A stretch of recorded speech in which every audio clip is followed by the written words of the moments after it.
Rabbit Hole Roundup, episode 70. The NBA is back to physical. Did I get you?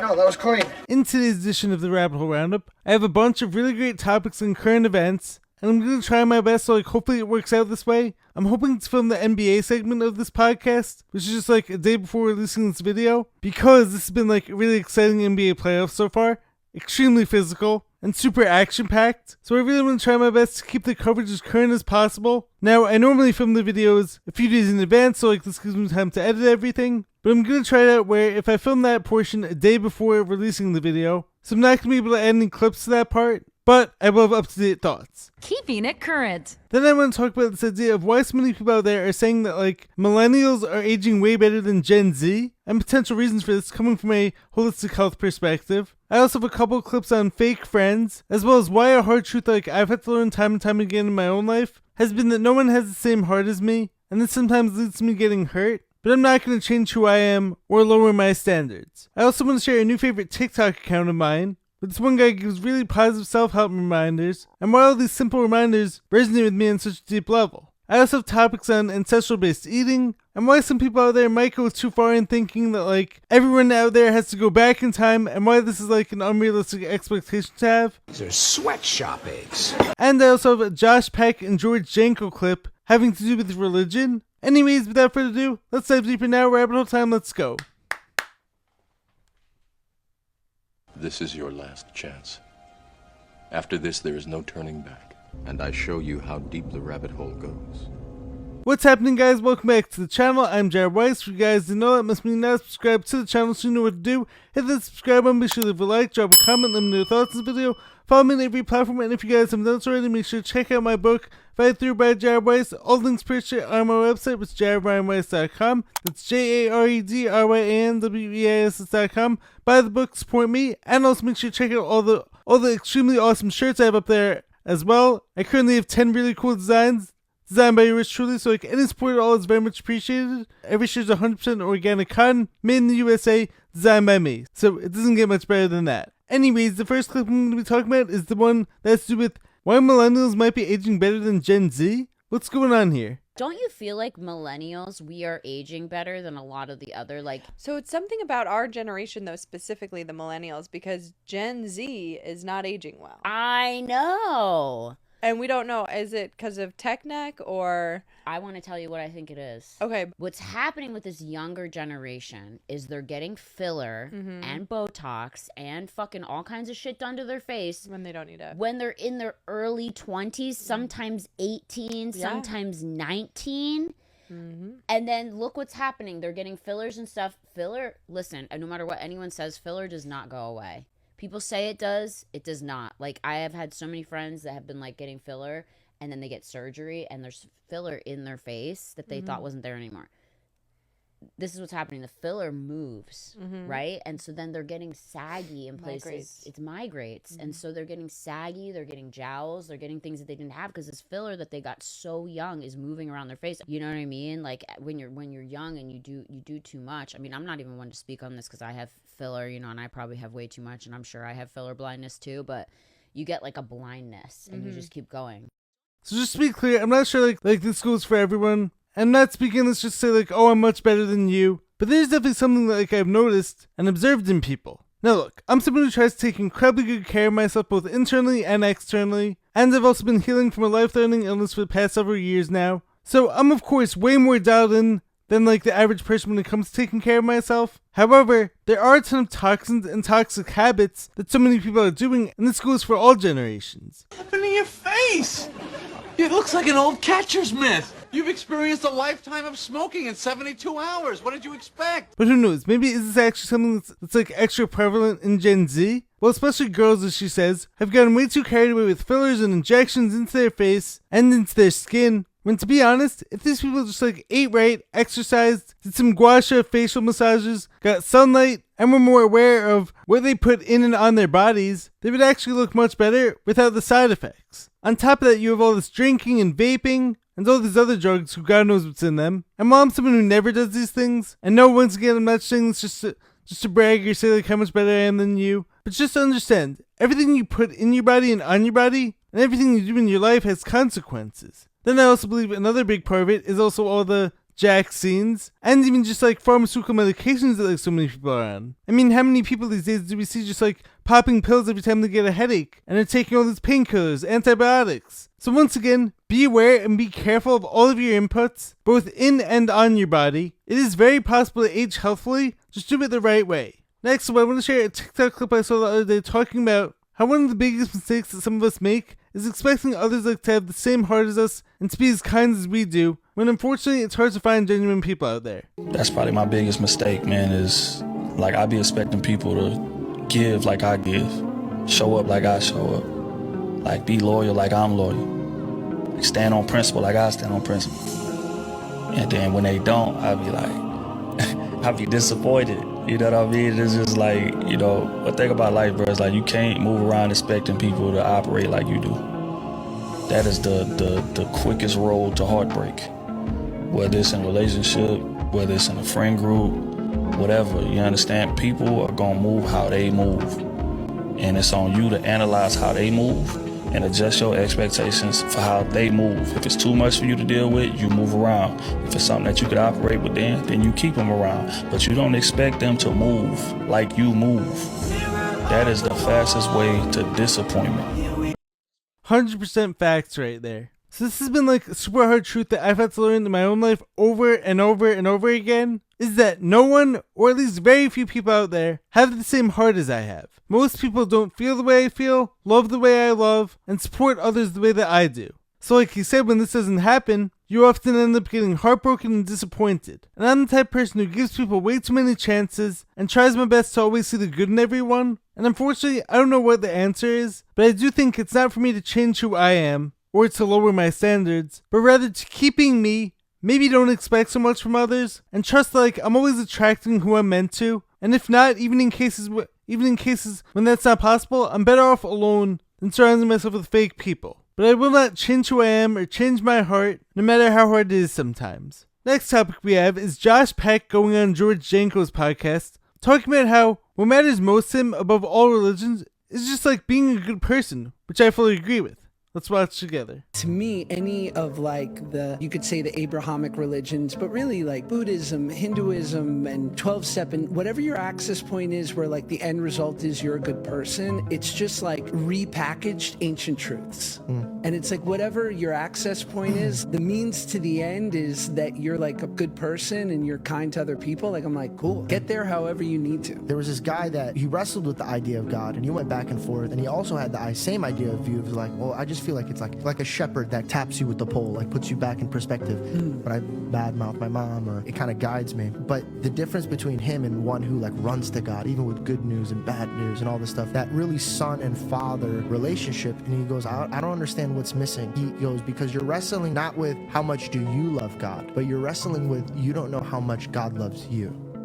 My love for him started coming out when I realized what this character did for me. I honestly just got so broken here on earth that I was just like, oh, let me just pick this Bible up. And when I read the character of Christ and I really, really dove into trying to be more like him, all of the things in my life that I worked at that were dead, that I just assumed were dead forever, they're never going to come back, had a Lazarus effect where God really brought it back to life. Relationships I thought would never be mended.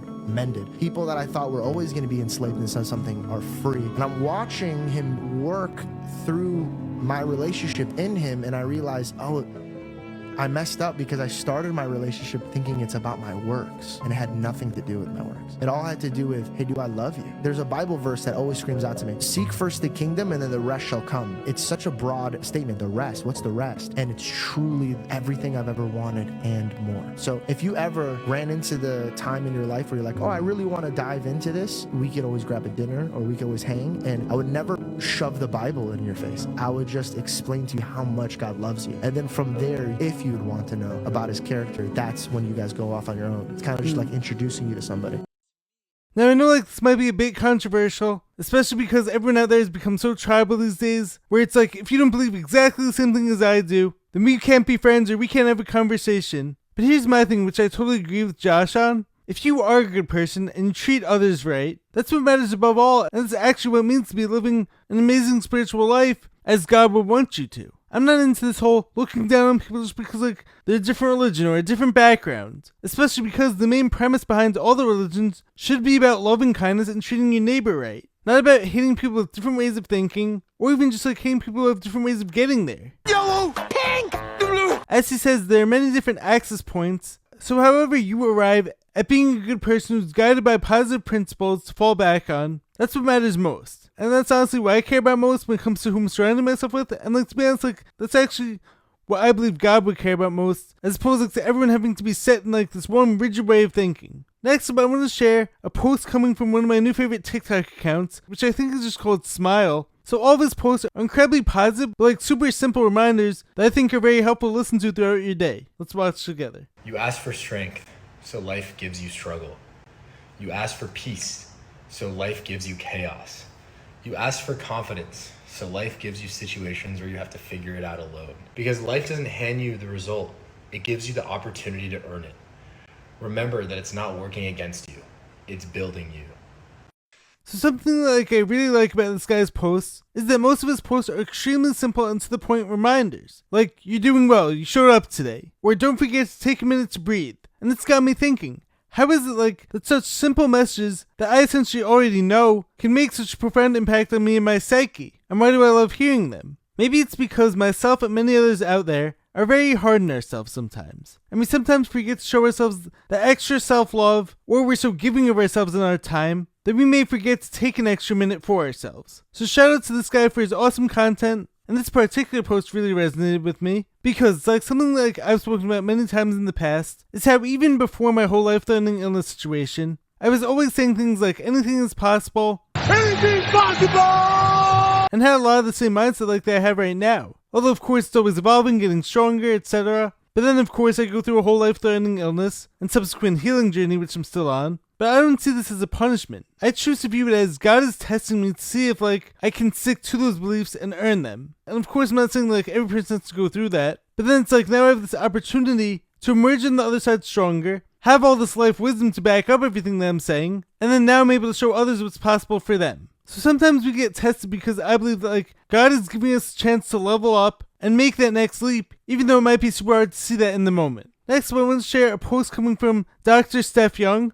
a really great holistic health mind. So, the post said, quote unquote, the ancestral diet, quote, our ancestors didn't eat fruit like this. Then she says, nothing we do today our ancestors were probably doing, and none of our food is what it used to be, both animal and plant. The word ancestral is starting to get on my last nerve. Now look, I'm someone who's all for getting in touch with nature and eating organic, properly prepared foods and trying our best to live closest to ancestral-based principles for eating and for living. However, of course, we live in a different world now. So I agree with stuff like this idea that everything has to be a certain way or else you're not being healthy is getting on my nerves too. And right now you're getting on my last nerve. It's like if nothing is the same as it was a few hundred years ago, or even just 100 years ago, and some things of course have gotten better, then trying to live the exact same past way doesn't really make much sense because it's not possible. And you can still be very healthy and very vibrant, even if you are eating more fruits or vegetables compared to like how our ancestors did. Or if you use technology, or if you go to the gym. It's like just because gyms weren't around 100 years ago, does this mean that lifting weights is bad for you? Or that saunas are bad because our ancestors would just go outside and sweat in extreme heat? It's like a sauna in here. And also, as Dr. Steph often talks about, using tools that mimic natural processes can be extremely beneficial for our health and can help us to adapt some of this unnatural world that we're living in. And it's like this other post I saw a few days ago was saying this: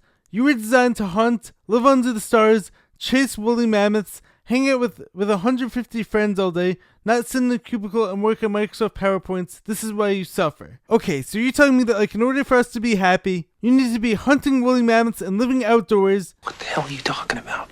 Then why am I living what I believe to be a really good and very fulfilling life while living differently, and why are so many other people out there able to do the same? So as I'm often saying, this has always been my issue when it comes to this whole black or white way of thinking. We have to do better to find the middle ground. And posts like these will always make people think they're lacking if they're not living exactly like this guy. So yes, we can take advice and we can learn from our ancestors, but it doesn't mean that like we also can't make our own path that might be way different because we're living in a totally different world. Next up, I want to share an Instagram clip coming from Dash Hudson that talks about why you actually shouldn't be upset when people are fake towards you. Never get mad at people for being fake.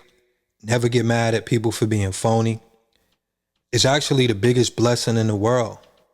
They're showing you exactly who they are, and that gives you the opportunity to place them where they belong. When they show you, believe them. It don't matter what the potential is. It don't matter what you wanted them to be, right? And we can't stop people from doing what people do. People are gonna people. So if their goal is to come into your life and lie to you, manipulate you, use you, you can't help that. But you have to make sure that you understand that it's a privilege to allow people into your life, right? You are your highest priority, So when you're giving someone your time and energy or your space, you have to ask yourself why. Protect your mind, protect your heart, protect your soul. When you find peace, you have to build on that, protect it, and maintain it. Because people see people in a blissful, peaceful state, and that's what they're attracted to. Sometimes people want people to rescue them, right? Or sometimes they want to use you or manipulate you for what and who you are. But you have to protect yourself. You have to make sure people qualify to have access to you. So this is a hard lesson once again, that not everyone is there for you and not everyone is worth keeping around. Not everyone out there is capable of being the friend that you need or the supporter that you deserve. But as he said, and this is something like I've always loved whenever Colin Cowherd says this, when someone shows you who they really are, believe them. So when someone out there shows you their true side, it's like, thank you. Thank you for weeding yourself out and making this decision easier on me. And sometimes, of course, people change, or sometimes their fake side emerges later on, but it's pivotal to not waste any more time wondering why you let them stick around for so long. Just let go and get rid of all that extra weight. Next up, I'm going to be getting into the NBA playoffs first round, which has been extremely physical and a lot of fun to watch. I'm going to be filming that in a few days from now, so transition now. So to start things off, just some general points I want to make about this playoff so far. It feels to me like veterans and physicality have been the story of this playoffs. Of course you do have some young guys out there who've been balling, but in a bunch of these series as we've seen, it's the guys who can play some bully ball, the ones who have experience, and these are the ones who've been shining. Now one issue I have when it comes to these refs so far, it's one thing to allow physical play, which is something I'm all for, but it's another to blatantly miss calls that may even decide games, especially in the fourth quarter. And unfortunately some of these calls affected my favorite team, the Lakers. Now look, there are a lot of reasons why the Lakers lost that series, so I'm going to tell you them now. Here they are. So first off, the series was largely lost in Game 4 when JJ Redick refused to go to his bench, and of course this also gave the role players no confidence at all and burned out the starters. Now I'm not going to lie, the refs did blow some of the calls in the series once again. I mean, the missed call McDaniels tripping Luka Doncic and then Luka had to call timeout instead of shooting free throws, or giving Austin Reeves a really bad third foul call in the first half after Rudy Gobert jumped on his back. Those games in Minnesota, in my opinion, were not consistent refereeing on both sides, which of course is surprising, especially because you would think the team who has more superstars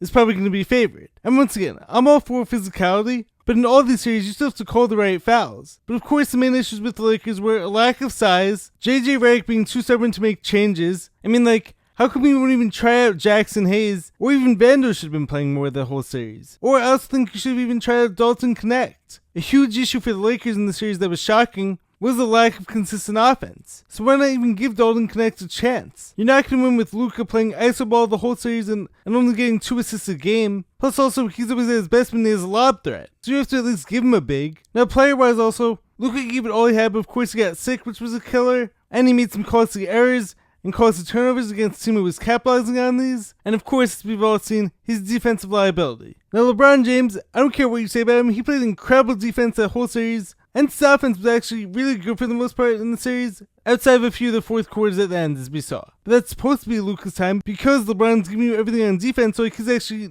needing to conserve his energy at some point. And at 40 years old, he's still putting up 25, 9, and 7. Now look, if we're going to judge all of them at their highest standards, both Luka and LeBron were definitely two of the best players in the series, but neither really gave you the extra special or spectacular game or moment outside of LeBron's 38-point game. And once again, Luka was sick and he also got hurt in Game 5, as did LeBron too. And all these guys were incredibly tired and burnt out. Also, I hate to say it because I do like him a lot, but Austin Reeves was definitely not the AR of the regular season. He wasn't that same super confident guy, and I'm not going to blame him for the loss, but if he even has just one game where he just goes off, is super confident, scores 30, that's probably a different series, especially because once again, the the Lakers were definitely lacking offense. He's young, he will get better, and also the Wolves are a tough physical matchup, because once again, this playoffs has been largely the NBA going back to physical play. So the teams who have the biggest bodies and who aren't afraid to throw some elbows have been taking over. So on the Wolves side of things, Julius Randle was absolutely outstanding on both sides of the ball. He's a big body too. Dante DiVincenzo provided toughness and was hitting some big shots. Mike Conley was very timely. Jaden McDaniels, of course, outperformed expectations and greatly exceeded his regular season play. And Rudy Gobert, as we all saw, was outstanding in the closeout game. However, if you're the Lakers, you have to give yourselves a chance. I mean, LeBron James shouldn't be playing center for 40 minutes in a closeout game. And it wasn't like Rudy Gobert was giving you a ton of post moves or crazy scoring moves, so just throw a body at him, like Jackson Hayes. Or I would even take an Alex Len, because you just have to play with what you have. I mean, it was totally inexcusable to allow Rudy Gobert to grab every offensive rebound, have every putback dunk, and not even try to throw a body at him. Also, of course, we also had Anthony Edwards is coming for that best player title. But having said that, even on his off shooting nights, such as in Game 5 where he shot 0 for 11 from 3, the rest of the team carried the load. I mean, the team shot 7 for 47 from 3 in Game 5, and yet they still won. Also, another key physical player in the series was, of course, Naz Reid, who was great and was hitting tough shots too. Now look, the Lakers, of course, surprisingly lost the series in the fourth quarters of these games because all the games were incredibly close and tight till the end. This was also largely because the Lakers' offense was running out of gas and was running on fumes. But also, I think they also got outcoached a bit. Redick was a great coach in the regular season, but like he definitely has things to improve on and things to learn. Some of the refs' calls matter once again, but give credit to the T-Wolves and their coaching. I think all of us underestimated them. Hopefully JJ learns from this series. I mean, you're not going to win the series without giving your stars some rest. Even if you play Jonathan Goodwin, a great hustle player, or Gabe Vincent, who of course has finals experience, you had to find a way to get your starters some rest. Even if it was just like a minute here, a minute there. By the way, one more player on the Lakers who I want to shout out, who probably would have been like the unsung hero had they won, was Rui Hachimura. He played his role incredibly well. He was hitting big threes every time. But of course, on a team with those superstars, he's never going to get the credit like he deserves. But he was shooting and defending fantastically. But on to next season, unfortunately. Hopefully the Lakers get better. Next series I'm going to get into discussing. So I'm not going to talk about every series, but the ones like that I found to be most important. So we also had the Knicks Pistons in an absolute dogfight in the East, which felt like a heavyweight title fight every single game. And once again, there were some pivotal calls that were missed that could have impacted the result of the series, and every game could have gone either way. But as I said before the playoffs, I felt like the Pistons were probably a year away from making a deep playoff run. However, my guy Tobias Harris, I think shut down all that bad player talk and can't play in the playoffs. I mean, he was shutting down Cat, scoring the ball very well on offense, and was able to match all of the Knicks' physicality. Cade got a bit too much into iso ball towards the end, but overall he's going to be a top player for years to come. Jalen Duren has a ton of potential. I personally like Tim Hardaway Jr. a lot, but like his shot wasn't falling in a lot of these games. But the Knicks definitely got bailed out by Jalen Brunson, who of course earned his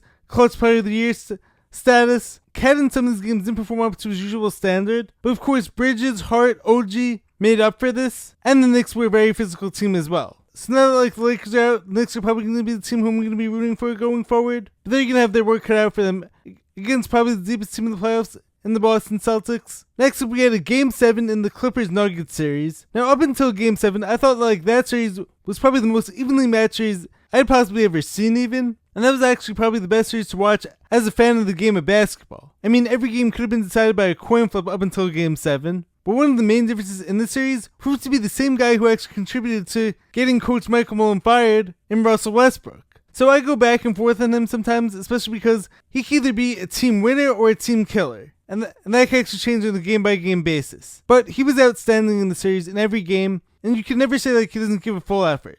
Also, Aaron Gordon was great, Michael Porter Jr. was shooting well, and of course, arguably the best player in the world in Nikola Jokic is going to make a huge difference. Now, it's also like super hard to say where the Clippers are going to go from here, because Harden had an incredible season, yet another underwhelming Game 7. Kawhi Leonard was great for most of the series. Zubac is a rising star, as Norman Powell, but to lose to a team who just fired their coach, and you finally had a pretty healthy team with your superstars, it's tough to say like where to go from here. But we'll see. And finally, we had the Warriors-Rockets Game 7, after the Rockets started off the series down 3-1, and interestingly enough, their supposed best player and Jalen Green was actually a non-factor in a lot of these games. Steven Adams basically latched onto the team as like a last-ditch effort for his career, even possibly. Turned out to be incredibly impactful between his size, physicality, and offensive rebounding. He was able to change this whole series around, as did the lights-out shooting of Fred VanVleet, plus you have Dylan Brooks, who provides all that physicality, and Amen Thompson, who's like an incredible athlete, and definitely has like a ton of star potential in his future. Shane Green is another rising star. Now, Steph Curry started off that series incredible, as did Jimmy Butler and Draymond Green. And of course, the Warriors are always going to be a tough matchup for anyone in the playoffs, especially because of all that experience. And now time for my raw thoughts on Game 7 of Warriors-Rockets. So it was pretty clear to me that the Warriors were kind of favored by the NBA to go to the next round, especially now that Luka and LeBron are out. So if you guys can't already tell, I'm not a fan of the Warriors. I'm more of a LeBron guy, and to be honest, as great as Steph is, and as great of a shooter as he is, it's always kind of pissed me off the way that the NBA covers Steph, and the way that all these broadcasters cover him. I mean, they cover him as if he could do no wrong. I mean, he takes a 6-step travel, and the announcers are out here saying, "What a drive by Steph Curry," or he misses every shot in the first half, and everyone's saying, "Look at all the other things he's doing." And look, don't get me wrong, I definitely know, as a basketball player, myself for my whole life, of course there are multiple ways to impact the game beyond scoring. So, you don't have to score to be a good player. But, let's be honest, if LeBron's dead in the Game 7, the announcers would be saying, "Oh, it's time for him to retire." I mean, 40-year-old LeBron puts up 22, 7, and 8, or something like that, and everyone's out here trying to say how bad LeBron is. Or even James Harden, I saw a tweet a few minutes ago that was saying how James Harden essentially did the same thing that Steph Curry's doing, and he got called slurs for that. And also, Draymond Green is probably the dirtiest player out there. I mean, he can get called for 10 fouls every game. He probably should get thrown out every game, because most of the time he's not even playing basketball. I mean, once again, very skilled, amazing player, but a lot of what he does in the court is very dirty, and it's just not even basketball. Now on the flip side of things, Houston didn't really have much of an offense going the whole game. I mean, Amen Thompson, that guy has so much star potential. If he can't redevelop an outside shot, he's going to be unstoppable, because defensively, as well as driving-wise, he can do anything on the court. He's so athletic. Incredible game for him. Steven Adams wasn't as effective in this game as he was in every other game. And same thing with Fred VanVleet, as well as Jalen Green, who essentially disappeared for most of the series. So of course, Houston's definitely a very young team, so a lot of their inexperience was bound to get exposed at some point. But having said that, not a fan of the Warriors. I was kind of hoping for them to blow a 3-1 lead in order to make the Lakers getting eliminated worth it for me. But hopefully next round they're going to get eliminated. I hope so, at least. We'll see. But I mean, Draymond tackling Fred VanVleet should have been given more than that. And meanwhile, the refs actually called that on VanVleet, which is crazy. Steph Curry travels. It's I don't even know what to say anymore at this point. Next series, next round, move on. Anyways, guys, I really hope that you guys enjoyed all the topics from this video. Let me know your thoughts. Let me know which one was your favorite. Let me know your thoughts on the first round of the NBA playoffs so far. Anyways, I will catch you guys next time. Stay positive, stay hustling, stay grinding. Catch you next time. Peace.